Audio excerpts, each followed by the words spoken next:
Oi, pessoal do segundo médio. Agora a gente termina aqui com moluscos, tá bom? Então, na página 47 tem o seguinte: observe o esquema de um caracol e responda. Mostrei várias fotos para vocês, né? Quais são as partes? Lembra da musiquinha?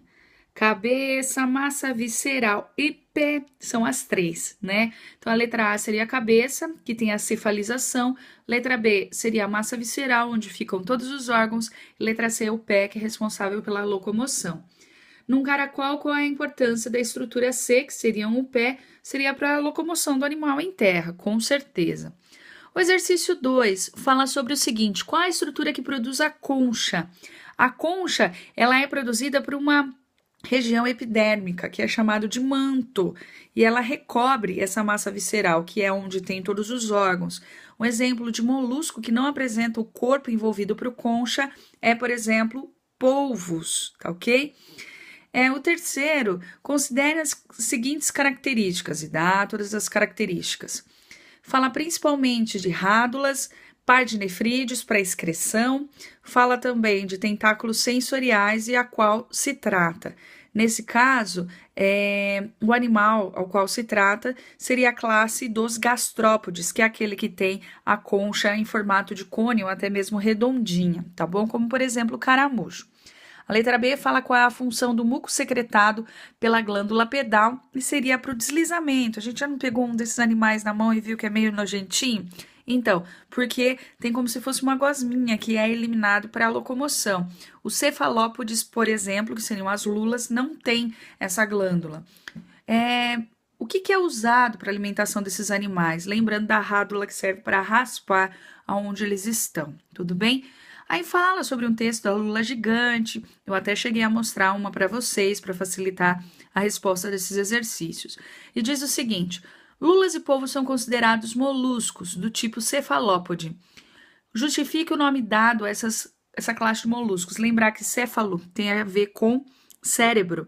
Então, eles são chamados assim porque tem a cabeça ligada diretamente ao pé e apresentam tentáculos.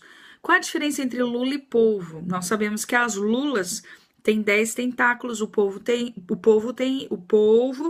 8. Ou seja, só lembrando também que a lula tem mais 2, porém são braços que a gente chama. Letra C. Fala em relação à característica que traz alguma vantagem desses animais em relação aos outros.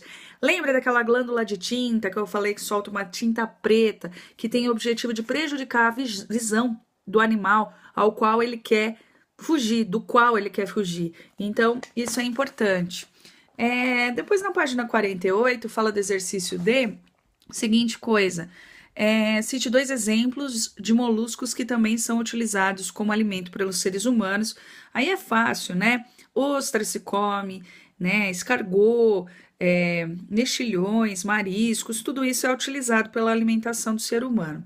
Fala sobre o filo molusca, no exercício 6, e a classe gastrópoda, para a gente poder falar características deles, que seriam possuem pé desenvolvido e rádula. Exercício 7, tem um texto enorme e fala então, com base nessas informações, indique em quais dos aquários os bivalves têm maior chance de sobreviver. Seria no aquário C, que diz o seguinte: a água passava dos filtros antes de chegar ao aquário. Essa é da letra B. No terceiro aquário, a água era bombeada diretamente para o aquário. Isso facilita, porque como eles são animais filtradores e se alimentam de micro-organismos, as partículas orgânicas em suspensão na água, nesse caso, facilitaria. E essas condições só são verificadas no aquário C. Agora, passando para os anelídeos, de maneira a terminar, anelídeos, nós temos exercício 8. Um biólogo coletou exemplares de uma espécie animal desconhecida e concluiu que se tratava de representantes do filo Annelida, pois eram animais. Eles têm 3 folhetos germinativos, tá? Então tem ectoderme, endoderme lá dentro e mesoderme no meio. Também são animais celomados, tem aquela cavidade interna que eu falei para vocês. São chamados anelídeos exatamente porque eles têm o corpo dividido em anéis e tem simetria bilateral. Cortou, que tem de um lado e do outro, é a mesma coisa. 9. Quais características não são encontradas na minhoca? Seria, nesse caso, é desenvolvimento indireto com estágio larval. A minhoquinha, conforme nasce, você já tem o quê? Igual vai ser o adulto, só precisa crescer em tamanho, ok? Então, nesse caso, não tem desenvolvimento indireto. 10. Considerando as minhocas, responda. De que elas se alimentam? Elas se alimentam de folhas e outros restos orgânicos misturados com o solo. Aí ela vai engolir aquele solo.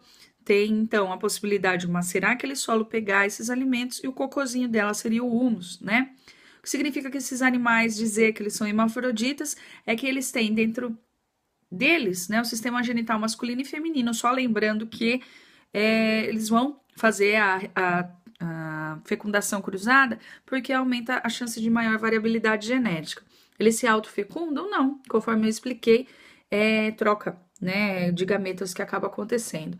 Com a participação do clitelo na reprodução desses animais, é aquele anelzinho, como eu mostrei em foto, mais clarinho, né, ou até mesmo que dá para notar, mais próximo, então, à região inferior da minhoca, e que é o local onde tem essas células sexuais, né? E aí existe uma ligação das minhocas exatamente nessa região, com o objetivo de que elas possam, então, realizar a reprodução sexuada. Por que elas são consideradas aradores e adubadeiras naturais? É por causa do humus, né, que eu falei. Aradores porque vai aerar o solo, aerar o solo, que vai fazendo galerias e o oxigênio vai entrando, e até mesmo a água vai entrando, podendo drenar ali.